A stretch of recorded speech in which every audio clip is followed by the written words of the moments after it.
Under this fractional reserve scheme, we inevitably become debt slaves to a ruling class of financial elite, not because they are better or smarter than anyone else, but because they have rigged the system to benefit themselves at the expense of most people on the planet. Catherine Austin Fitts is an expert on this issue. She was an Assistant Secretary of Housing and Urban Development under President George Bush Sr., and then an advisor to the Clinton administration. Let's set up a game of Monopoly, and you want to buy Park Place. What I can continually do is just print money, give myself more money, lower the value of your money by printing more. No matter how hardworking you are or how successful you are, I can always end up buying you for free. So how come if you or I make up money, it's called counterfeiting, but if the banks do it, it's increasing the money supply? How did the banks get this power? This is Jekyll Island, where in 1910, representatives from the Rockefellers, Rothschilds, Morgans, and other private bankers gathered secretly to draft the legislation that would create the Federal Reserve. Ed Griffin literally wrote the book on what happened at Jekyll Island. Central banks are banking cartels which have gone into partnership with the respective governments in the countries where they operate. And they've been given monopolistic power over the creation of the nation's money supply. That's what the politicians handed to them as a gift, you might say, for the partnership. Now, in return, what did the bankers do for the politicians? They promised to create money out of nothing, now that they've got this legal power to do it anytime the government needs it. And since 2008, we've witnessed the greatest fake money printing run in recorded history. This financial sleight of hand disguises the costs, hides who's to blame, and leaves us as debt slaves working to pay off the bill. I found it revealing that in the same year the Federal Reserve was founded, 1913, the Internal Revenue Service was also established. An income tax was then instigated so you and I would have to pay the politicians' debt plus interest to the bankers. The problem is we have a privately owned central bank system in the United States disguised as a government-owned system. Now, if you look in the telephone book here in the Washington, D.C. area, you look up for Federal Reserve in the blue government pages, it's not there. It's in the white pages right next to Federal Express. It's a privately owned central bank. What is the proper relationship, what should be the proper relationship between a chairman of the Fed and a president of the United States? Well, first of all, the Federal Reserve is an independent agency, and that means basically that there is no other agency of government which can overrule actions that we take. There is no other agency of government which can overrule actions that we take. We have a private bank that prints money on behalf of the Treasury. The Federal Reserve prints money on a debt-based system which creates scarcity. But it puts a group of insiders in a position of having access to all the data about the economy when we don't. So you have a small group of bankers who understand the data on how the money works in the economy, and it gives them the ability to print money in a way that the insiders are protected and everybody else is drained. Catherine went on to compare a healthy economy to a vibrant torus, balanced, freely flowing, and energized throughout, in contrast to what's happening in our current economy. What you have is a system that's very dynamic, and it's trying to optimize. But intertwined in the core of it, you have a tapeworm.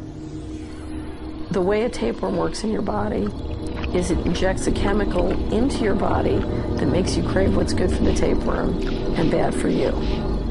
You have a parasite that's very much manipulating and engorging itself at the expense of the whole. We live in a tapeworm economy where the financial elite are the tapeworm and they're feeding on us. And they don't like it when people blow their cover. After Catherine began exposing government corruption at the highest levels, the FBI raided her company and seized its assets. She was dragged through the courts for 10 years before being found innocent. So we've got the Federal Reserve, a privately owned corporation with a monopoly on creating money, but with no accountability, backed up by a government with a monopoly on force. The country got sold on the Fed as an institution that would help stabilize the economy and remain independent of politics. But in fact, in close to a century of existence, the Federal Reserve has done just the opposite. Since they took charge, we've been robbed through inflation, and the purchasing power of the dollar has declined more than 96%. And the wealth gap makes it clear most of the money is going to a very few.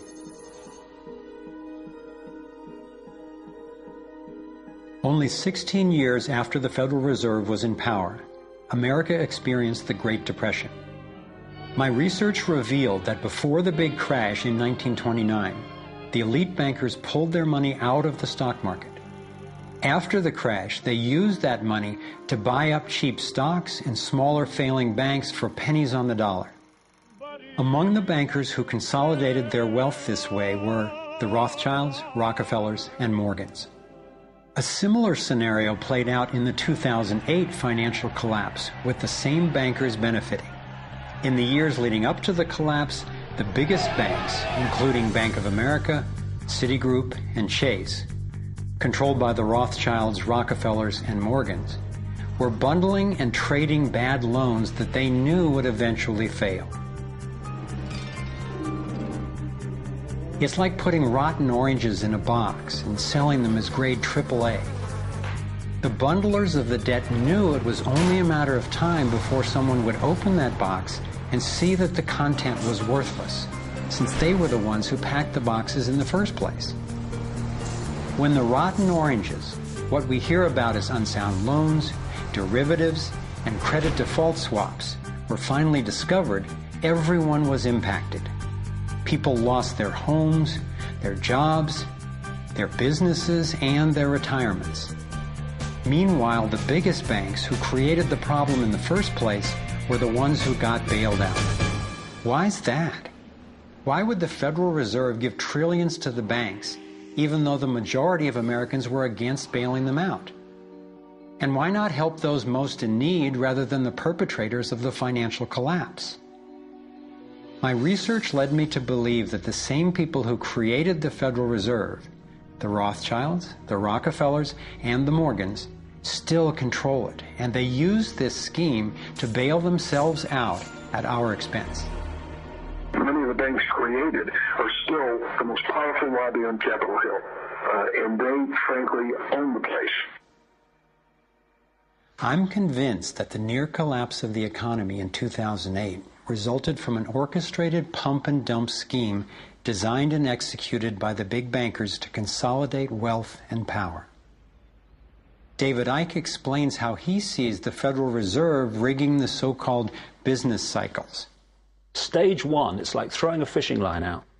Stage one, you put lots of money, units of exchange, into circulation. You do this by pushing interest rates down, by making lots of loans. This is the part of the cycle we call a boom. Because there's lots of units of exchange in circulation, there's lots of money changing hands. That generates lots of economic activity. That generates jobs. And as more and more money is spent, there's more demand. So companies take out more loans of fresh air money to increase their production. People get confident in their everyday lives. Hey, you know, I work for this company. They've got lots of orders. It's really going great. My job's safe. I tell you what, we can have a bigger house. Then they start to change it. What they do is they pull the fishing line in. They push interest rates up. Now, fewer people, are taking out loans, and they make the criteria for having a loan from the bank stronger anyway. And also, now, as interest rates have gone up, a larger part of people's income is going to pay back the extra interest and not being circulated in buying things. Suddenly, there's nothing like as much money in circulation, and therefore, fewer things are being bought. companies start to go down in terms of their profits, they start to shed jobs, and they start to go out of business. People lose their jobs, they can't pay the mortgage anymore of the big house they took out in the good times. Now what the banks are doing is starting to reel the fishing line in, because as they go bankrupt, companies and individuals, the banks get the real wealth, the property, the land, the resources that they had signed to them for lending merely figures on a screen. Now this economic cycle of fishing line out, fishing line back, lots of units in circulation, pull them in, has been going on for centuries. And what it's done, it's stolen and accumulated the real wealth of the world in the hands of the few.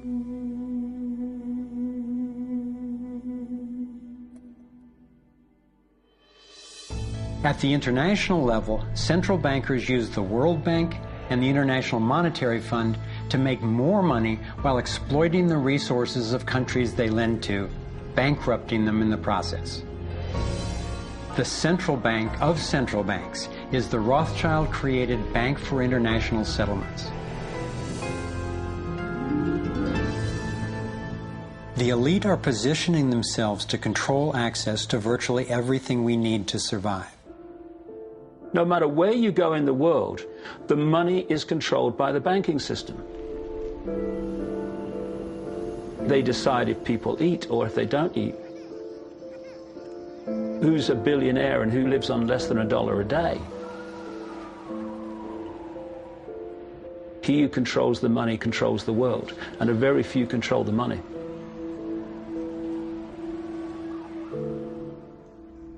At this point, my view of the world had been turned upside down.